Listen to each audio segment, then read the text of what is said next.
Tikriausiai matėt mano pasidalinimą socialiniuose tinkluose, kad pradėjau veiklą naujoje tinklinio marketingo kompanijoje. Viską pradedu nuo nulio. Ir man pačiai įdomu ir manau ir kitiems bus įdomu, kaip man sekėsi. Prisiminusi savo sėkmingiausius metus tinklinėme marketinge su viena iš tinklinio marketingo kompanijų, kurioje aktyviai dirbau ir kūriau komandą, šiandien aš uždaviau savo klausimą, kaip aš galėčiau pakartoti savo sėkmę ir ją net padauginčiau ar 5 kartus ar daugiau.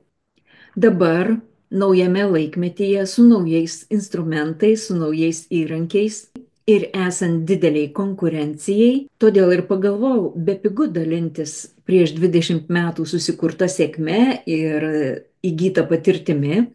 Tiesiog metu savo iššūkį ir noriu visą tai pakartoti, tik kaip jau sakiau, su naujais instrumentais, naujais įrankiais ir nauja kompanija. Aš manau, jums bus įdomu sekti mane ir sužinoti, kaip man sekasi, o galbūt ir nesiseka. Ir nesvarbu, ar jūs jau esate kurioje nors tinklinio marketingo kompanijoje, ar dar tik stebite šios industrijos procesus rinkoje, manau, kad jums bus smalsu sekti mano turinį. Ir šį kartą noriu dalintis tais pirmaisiais žingsniais, ta nauja patirtimi, kurią įgaunu kiekvieną dieną šioje veikloje. Taigi, kokiegi pirmieji žingsniai tinklinio marketingo versle? Iš savo ilgametės tinklinėme marketinge patirties galiu pasakyti, kad tikrai labai mažai žmonių ateina į tinklinį marketingą kurti verslo ar užsidirbti papildomų pajamų su sprendimu tai daryti. Tikrai ne. Neišimtis ir aš. Nesvarbu, ar mes pirmiausia išgirstame verslo prezentaciją ir pasiūlymą užsidirbti papildomas pajamas arba net sukurti savo verslą. Ar pirmiausia išgirstame apie produktą, pirmiausia mes testuojame produktą. Garantuoju, kad visi, kurie esate tinklinio marketingo versle, pradžia prasidėjo nuo produkto pažinimo. Dauguma, apie 70% žmonių, kurie yra išbandę produktą ir produktas patinka, jie ir lieka lojalūs vartotojai, kiti galbūt užsiima pardavimais ir tik maža dalis žmonių, kurie nusprendžia kurti verslą šioje srityje. Kiti galbūt nesistengia sukurti verslo, bet papildomos pajamos jiems niekada nemaišo. Tai nuo kogi pradėti? Aš dabar startavau su nauja tinklinio marketingo kompanija, vokiečių kompanija PM International. Nežinau, ar teisingai ištariau, International, kuri pristato į rinką naujos kartos papildomo maitinimo produktus sveikatinimo, grožio ir fitness srityje. Buvo momentas, kai aš ieškojau naujos tinklinio marketingo kompanijos, aš sakiau, niekada daugiau nenoriu dirbti su jokiais papildais, jokių buteliukų, jokių šluostukų. Kompanijoje, kurioje nebuvo produkto, buvo paslauga, viskas atrodytų ten, viskas puiku ir gerai, tačiau netitiko mano lūkesčių. Kompanija, kurioje nebuvo produkto, buvo paslauga, netitiko mano lūkesčių ir aš tiesiog pradėjau žvalgytis į kompaniją, kur yra produktas. Ir į mano gyvenimą atėjo PM International su produktu Fitline.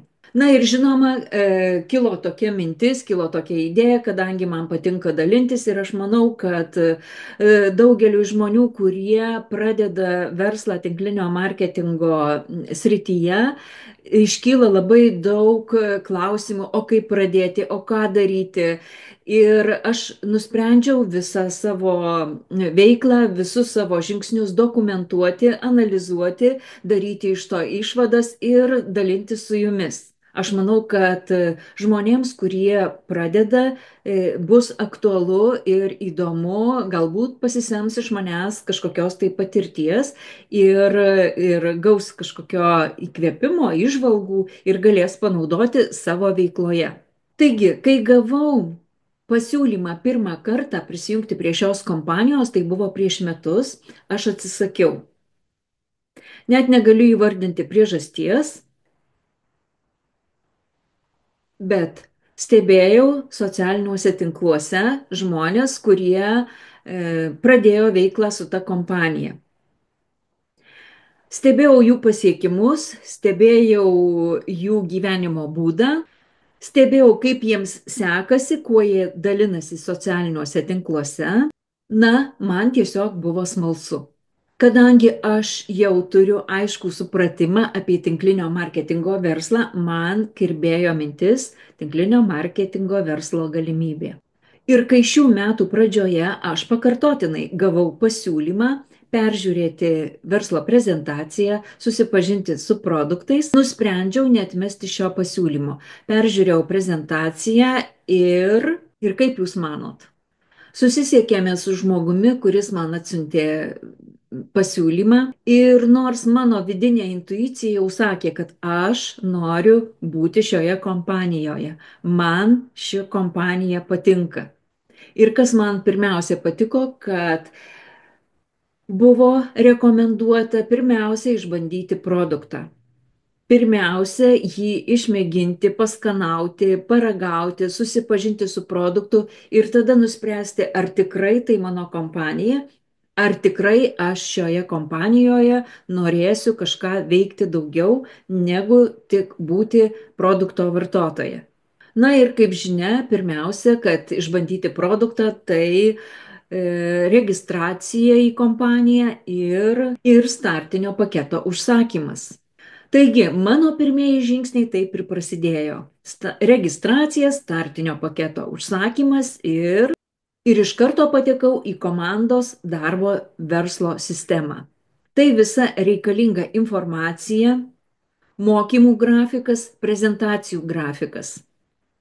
Iš karto pradėjau žiūrėti video medžiagą apie produktus, apie kompaniją, į skirtingų lyderių, jungiausi prie visų Zoom, skaityti visą informaciją PDF formatu. Pirmas dvi savaitės dalyvavau visuose Zoom mokymuose, susitikimuose, prezentacijose, partnerių mokymuose, prezentacijose apie galimybės, prezentacijose apie produktus, produktų akademijoje. Na, be abejo, iškilus įvairiausiems klausimams, kreipdavausi į savo aukščiau stovintį rėmėją. Taip pat sudalyvavau 2 gyvuose renginiuose.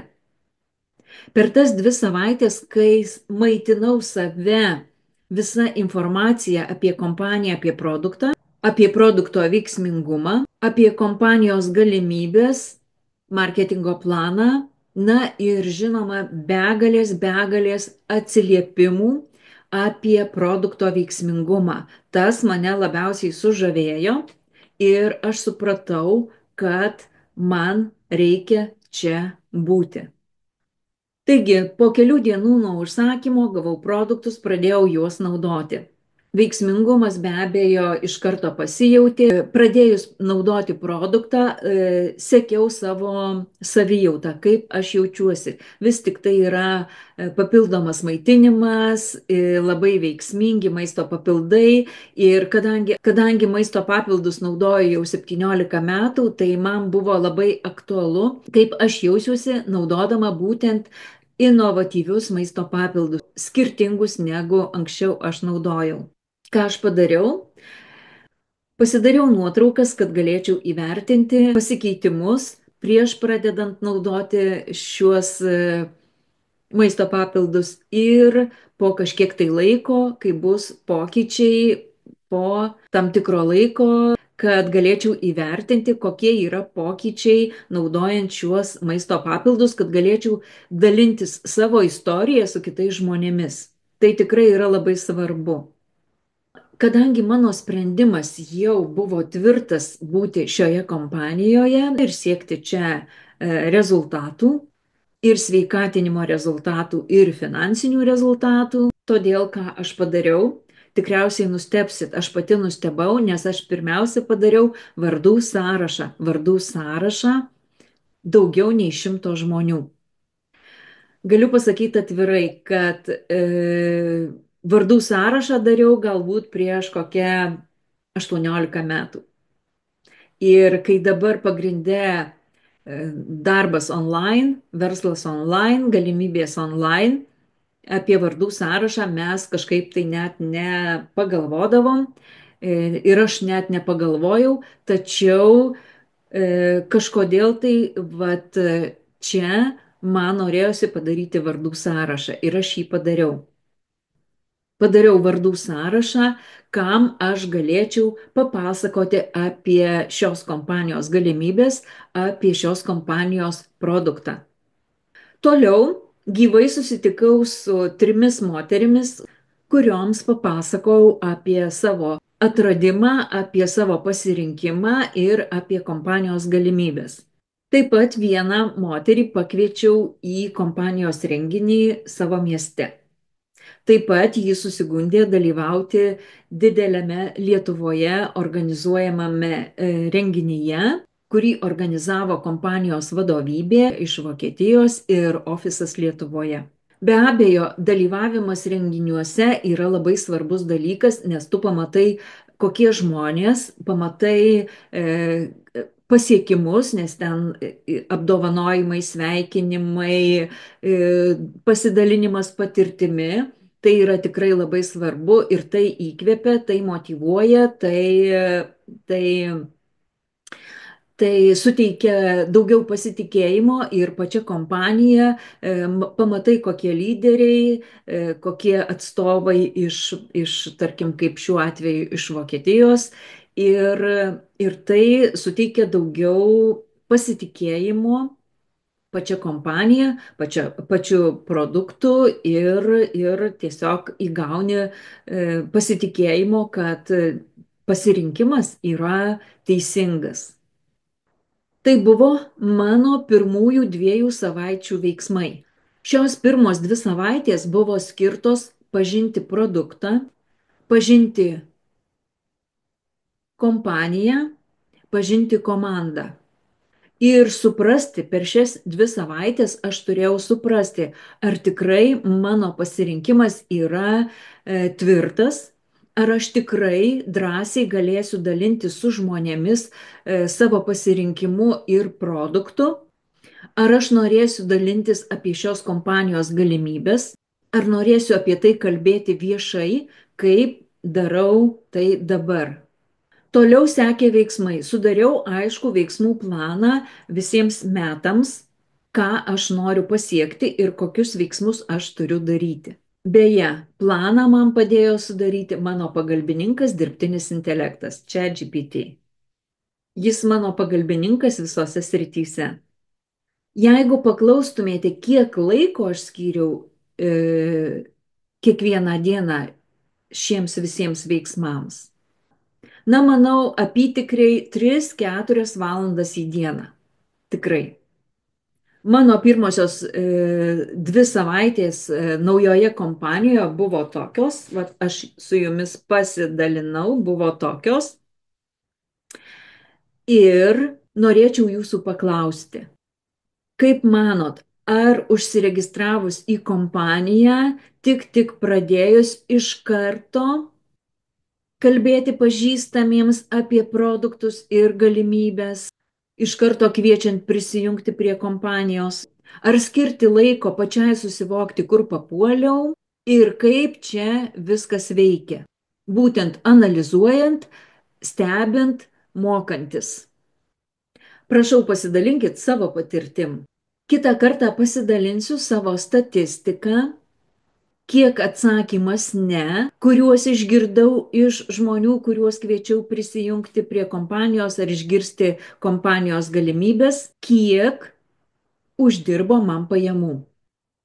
Tikiuosi, mano pasidalinimas bus kažkam tai naudingas, nes tikrai yra žmonių, kurie galbūt ir norėtų pradėti dirbti tinklinio marketingo versle, bet nedrįsta, nes nežino, nuo ko pradėti. Ir, ir galbūt mano šis pasidalinimas kažką tai įkvėps, kad, aha, ir aš pradėsiu vat, būtent nuo šių žingsnių. Noriu pasakyti, kad dalindamasi savo patirtim tikrai nenoriu niekam pamokslauti, kaip teisingai daryti, neteisingai daryti. Kiekvienas mes esam individualus ir kiekvienas turi savo individualų požiūrį, individualų tempą, individualią patirtį, ankstesnę patirtį. Na, kadangi mano patirtis yra tokia jau nemaža šioje srityje ir man pačiai tai tiesiog net džiaugiuosi, net kaifuoju nuo to, kaip aš pradedu nuo nulio ir man tas labai patinka, mane tai veža ir aš tuo noriu dalinti su jomis. Tuo noriu dalinti su jumis. Tikrai nenoriu nei pamokslauti, nei pasakoti, kaip reikia daryti, kaip teisinga, kaip neteisinga. Tiesiog aš pasakoju tai, ką aš pati darau ir kokie rezultatai yra pas mane. Na, aš manau, kad ši kelionė, mano sėkmės kelionė, bus įdomi ir jums. Ačiū. Ačiū visiems uždėmesį ir linkiu visiems sėkmės. Su jumis aš Rima Vaicekauskienė. Viskas apie tinklinę rinkodarą, tinklinį marketingą ir mano nauja patirtis. Likite su manim.